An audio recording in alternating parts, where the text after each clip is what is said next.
வணக்கம், welcome to Chitra Murali's kitchen. இன்றைக்கி என்ன பார்க்க போகிறோன்னா, இருக்கிற காயெல்லாம் போட்டு நான் என்கிட்ட என்னென்ன காய் இருக்கோ அதை மட்டும் போட்டு ஒரு சாம்பார் சாதம் தான் பண்ண போகிறோம். ஸோ கதம்ப சாம்பார் சாதம் தான் பண்ண போகிறோம். ஸோ அதுக்கு வந்து கடாய் வச்சுருக்கேன், எண்ணெய் விட்டுருக்கேன். ஃபஸ்ட்டு என்னென்னலாம் வதக்கணுங்கிறத பார்த்துடலாம். நல்ல பெருசாக ஒரு வெங்காயம் எடுத்து அதை கட் பண்ணி வச்சுருக்கேன், அதை சேர்த்துக்கிறேன். அப்புறம் ஒரு கேரட்டு, ஒரே ஒரு முள்ளங்கி, இது வந்து கிளிமூக்கு மாங்காய் கொஞ்சம் பழமாகிடுது, ஸோ அதையும் எடுத்திருக்கேன். ஒரே ஒரு தக்காளி, அவ்வளோதான். இது உருளைக்கிழங்கும் கத்திரிக்காயும் கட் பண்ணி வச்சுருக்கேன்.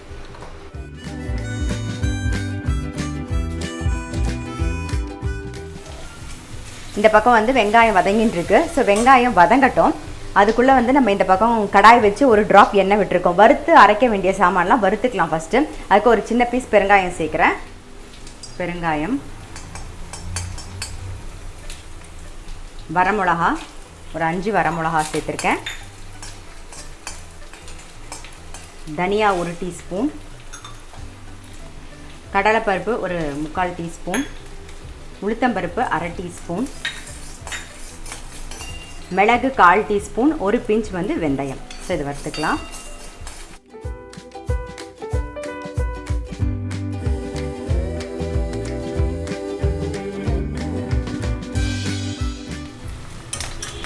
ஒரு தக்காளி சேர்த்துக்கிறேன்.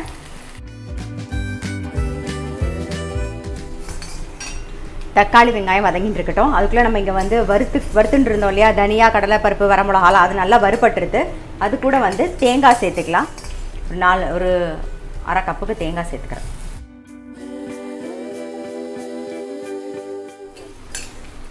தேங்காவோட ஈரப்பதம் போனால் போதும். ஸோ அந்த அளவுக்கு வறுபட்டால் போதும், ரொம்ப செவக்கெல்லாம் வறுக்க வேண்டாம். ஈரப்பதம் போயிடுது. ஸோ நான் ஆஃப் பண்ணிடுறேன், ஓரமாக வச்சுருவோம். ஆறினோடனே நம்ம வந்து அரைச்சிக்கலாம். அதுக்குள்ளே இந்த பக்கம் வந்து தக்காளி வெங்காயம் வதங்கிடுது. அது கூட வந்து முள்ளங்கி, கேரட், எல்லா காயுமே சேர்த்துடலாம். நம்ம கத்திரிக்காய், உருளைக்கிழங்கு,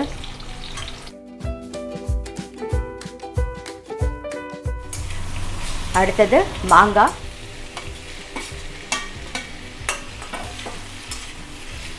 மஞ்சள் பொடி சேர்த்துக்கலாம்.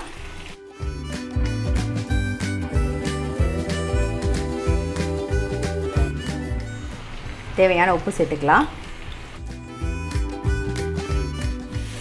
கொஞ்சமாக தண்ணி விட்டு மூடி வச்சுருவோம், வேகட்டும்.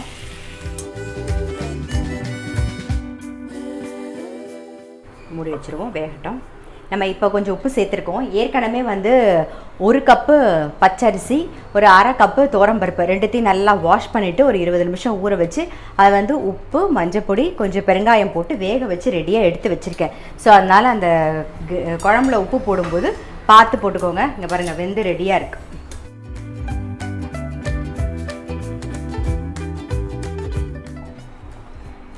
வறுத்து வச்சுருக்க சாமான் நல்லா ஆறிடுத்து. இதை வந்து அரைச்சி எடுத்துன்னு வந்துடலாம்.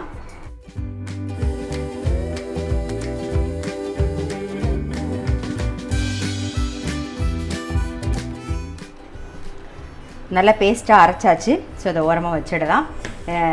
காய் வெந்ததுக்கப்புறம் தான் நம்ம சேர்க்க போகிறோம் அரைச்ச விழுத. அதுக்குள்ளே இந்த பக்கம் கடாய் வச்சுருக்கேன். 1 ஸ்பூன் வந்து நெய் விட்டுக்கலாம். நம்ம வந்து வேப்பம்பூ சாதம் வந்து கலந்துக்கலாம்.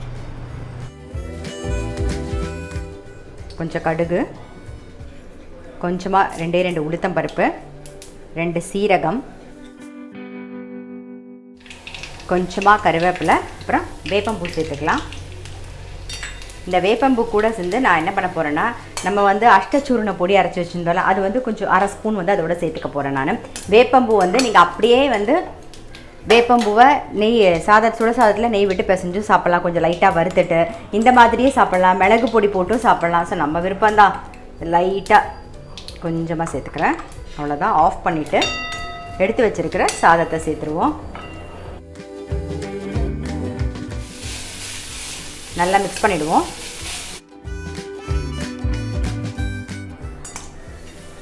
வேப்பம்பூவும் அஷ்டச்சூரண பொடியும் சேர்ந்து வந்து வேப்பம்பூ ரைஸ் வந்து ரெடி ஆகிடுது.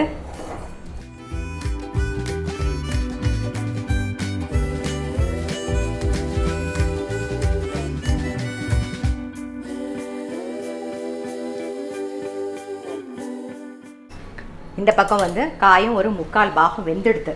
ஸோ இப்போ நம்ம வந்து புளி தண்ணியை சேர்த்துடலாம். இன்னும் புளி தண்ணியை சேர்க்கல. ஸோ புளி தண்ணியை சேர்த்துருவோம். சேர்த்துட்டு ஒரு டம்ளர் தண்ணி விட்டு ஒரு கொதி விடுவோம். நல்லா ஒரு கொதி வரட்டும். புளி தண்ணி வந்து இங்கே கொதிச்சுன்னு இருக்கு. அதுக்குள்ளே இந்த பக்கம் கடாய் வச்சு எண்ணெய் விட்டுருக்கோம்.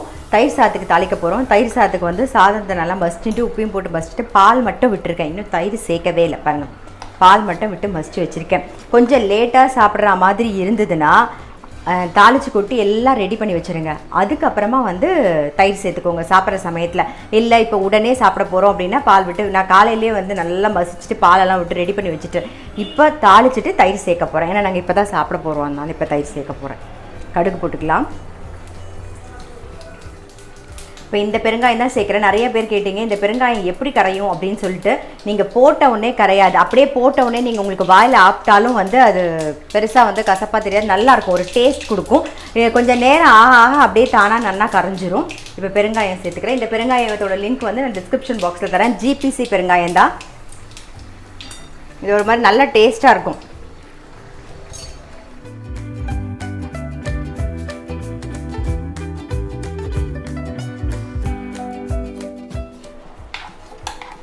ஸோ தயிர் சாதம் வந்து ரெடி ஆகிடுது. இந்த பக்கம் வந்து புளி தண்ணியும் நல்லா கொதிச்செடுத்து நம்ம அரைச்ச விழுதை சேர்த்துருவோம்.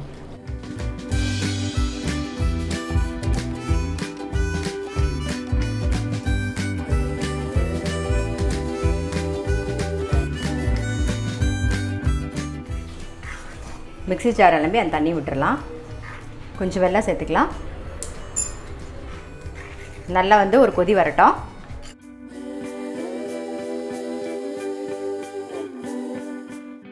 தயிர் சாதம் வந்து தாளிச்சோடனே தயிர் சாதம் ரெடின்னு சொல்லிட்டேன். பட் தயிரை சேர்க்கவே இல்லையா, அதனால் இப்போ தயிரை சேர்த்து மிக்ஸ் பண்ணிட்டோன்னா நம்மளுடைய தயிர் சாதம் வந்து ரெடி ஆகிடும்.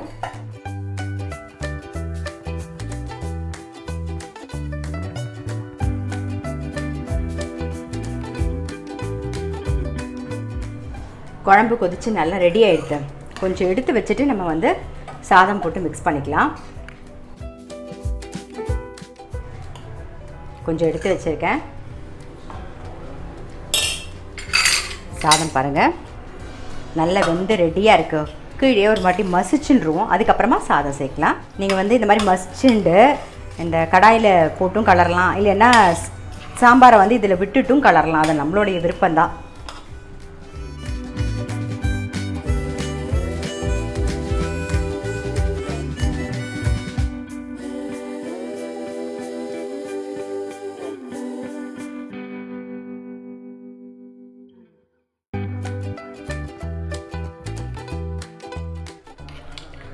எடுத்து வச்ச சாம்பார்லேருந்து ஒரு கரண்டி விட்டுப்போம். இதுக்கப்புறம் கொஞ்சம் வெந்நீர் சேர்த்துக்கலாம். அப்போ அது கொஞ்சம் தளர இருந்தால் தான் நமக்கு சாப்பிட்றதுக்கு சௌரியமாக இருக்கும். அதனால் கொஞ்சம் வெந்நீர் சேர்த்துக்கலாம். இப்போ நல்லா மிக்ஸ் பண்ணிவிடுவோம்.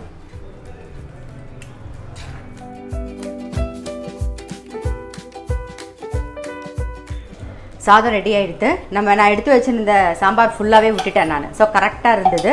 ஆஃப் பண்ணிவிட்டேன். இந்த பக்கம் எண்ணெய் வச்சுருக்கேன், அதுவும் நல்லா காஞ்சிடுது. ஸோ கடுகு, உளுத்தம்பருப்பு, கடலைப்பருப்பு, கொஞ்சம் கருவேப்பிலை,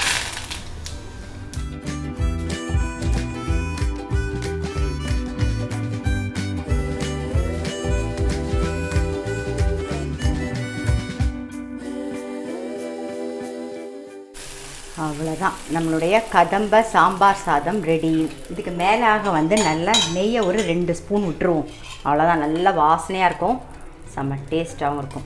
இது ஒன்றும் ரொம்ப சிம்பிள் தாங்க. என்ன இருக்கோ நான் அதை வச்சு தான் பண்ணேன். இந்த காய் தான் போடணும், அந்த காய் தான் போடணும்னு இல்லை. சார் நம்ம வீட்டில் என்னென்ன காய் மிச்சம் இருக்கோ அதை வச்சு தான் நான் வந்து இன்றைக்கி வந்து கதம்ப சாம்பார் சாதம் பண்ண. ரொம்ப சிம்பிள், ஈஸி, டக்குன்னு பண்ணிடலாம். அவ்வளோதான். தயிர் சாதம் நான் சொன்ன மாதிரி கலந்து பாருங்கள், செம்ம டேஸ்ட்டாக இருக்குங்க. அவ்வளோதான், ரெடி ஆகிடுது.